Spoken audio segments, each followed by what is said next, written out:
Hello friends, வணக்கம் and welcome to my favourite recipes Tamil. இன்னைக்கு ஒரு ட்ரெடிஷ்னலான ரெசிபி, ஒரு பாரம்பரியமான பால் பணியாரம் எப்படி செய்யுதுன்னு பார்க்கலாம். ரொம்ப டேஸ்டியான இந்த பணியாரம் நம்ம தேங்காய் பாலில் ஊற வச்சு சாப்பிடும்போது ரொம்ப டேஸ்டாக இருக்கும். நம்ம இதை உளுத்தம்பருப்பு வச்சு தான் செய்ய போகிறோம். ஸோ உளுத்தம்பருப்பில் நிறைய ஹெல்த் பெனிஃபிட்ஸ் இருக்குது. ஸோ நம்ம உடம்புக்கும் அது ரொம்ப நல்லது. ஸோ வாங்க எப்படி செய்யுதுன்னு பார்க்கலாம். அதுக்கு முன்னாடி நம்ம சேனலை சப்ஸ்கிரைப் பண்ணிக்கோங்க, பக்கத்தில் இருக்க பட்டனை ப்ரெஸ் பண்ணிக்கோங்க. இதை வாங்க வீடியோக்குள்ளே போகலாம். ஃபஸ்ட்டு ஒரு பவுல் வச்சுக்கலாம். அதில் ஒரு 150 கிராம் உளுத்தம்பருப்பு எடுத்துக்கலாம். ஒரு 50 கிராம் பச்சரிசி எடுத்துக்கலாம். இது ரெண்டுத்தையும் தண்ணி ஊற்றி நம்ம ஒரு 2 மணி நேரம் ஊற வச்சுக்கலாம்.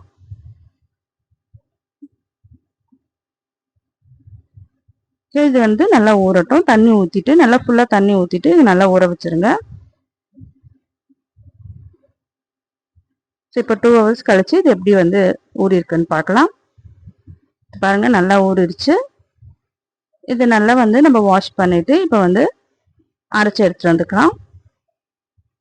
ஒரு 2 வாட்டி தண்ணி ஊற்றி நல்லா அரைச்சிக்கோங்க. அரைச்சிட்டு இது நல்லா தண்ணி ஊற்றி நல்லா அரைச்சி எடுத்துட்டு வந்துருங்க. நல்லா ஃபைன் பேஸ்ட்டாக அரைச்சி எடுத்துட்டு வந்துக்கோங்க. ஸோ இதில் கொஞ்சமாக உப்பு சேர்த்துக்கோங்க. ஒரு 1/4 டேபிள் ஸ்பூன் உப்பு சேர்த்துட்டு இதை நல்லா நம்ம கரைச்சிக்கணும். நம்ம இட்லி மாவுக்கு கரைப்போம் இல்லையா, அந்த அளவுக்கு தண்ணியாக கரைச்சிக்கோங்க. ஸோ இப்போ நம்ம தேங்காய் பால் ரெடி பண்ணிக்கலாம். ஒரு ஃபுல் தேங்காய் எடுத்துக்கோங்க. அதில் 2 ஏலக்காய் சேர்த்துக்கலாம். ஒரு 2-3 ஏலக்காய் சேர்த்துட்டு கொஞ்சமாக தண்ணி விட்டு ஃபஸ்ட்டு இதை அரைச்சி எடுத்துட்டு வந்துக்கலாம். நம்ம தேங்காய் பால் தான் எடுக்க போகிறோம்.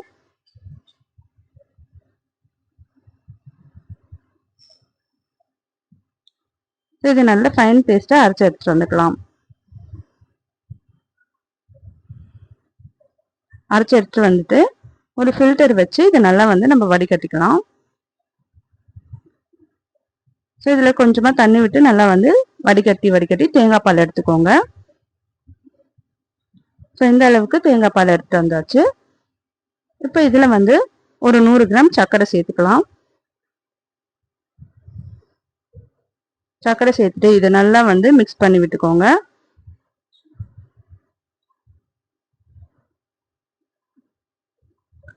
இப்போ நம்ம பணியாரம் எப்படி செய்யுதுன்னு பார்க்கலாம். இப்போ நம்ம மாவு ரெடி பண்ணி வச்சிருக்கோம் இல்லையா, அது நம்ம பணியாரமாக செஞ்சு எடுத்துடலாம். கடாயில் எண்ணெய் ஊற்றிட்டு எண்ணெய் நல்லா சூடான அப்புறமா நம்ம இதை சின்ன சின்ன உருண்டையாக போட்டு நம்ம 2 சைடும் வேக வச்சு எடுத்தோம்னா பணியாரம் ரெடி ஆகிடும். இது அப்படியே நம்ம தேங்காய் பாலில் போட்டுடலாம். போட்டுட்டு ஒரு 1 ஹவர் ஊற வச்சு சாப்பிட்டோன்னா சூப்பரான பால் பணியாரம் ரெடி ஆகிடும். பாருங்கள் எவ்வளோ புசு புசுன்னு சாஃப்டாக வந்திருக்கு. ஸோ ஒரு 1 ஹவர் ஊற வச்சு சாப்பிட்டோன்னா ரொம்ப டேஸ்ட்டாக இருக்கும். ஸோ அவ்வளோதாங்க, சூப்பர் அண்ட் டேஸ்டியான பால் பணியாரம் ரெடி ஆயிடுச்சு. நீங்களும் ட்ரை பண்ணி பாருங்கள். ட்ரை பண்ணிவிட்டு எப்படி இருந்ததுன்னு கமெண்ட் பண்ணுங்கள். இந்த வீடியோ உங்களுக்கு பிடிச்சிருந்ததுன்னா நம்ம சேனலை சப்ஸ்கிரைப் பண்ணிக்கோங்க, லைக் பண்ணுங்கள், ஷேர் பண்ணுங்கள். தேங்க்யூ ஃபார் வாட்சிங்.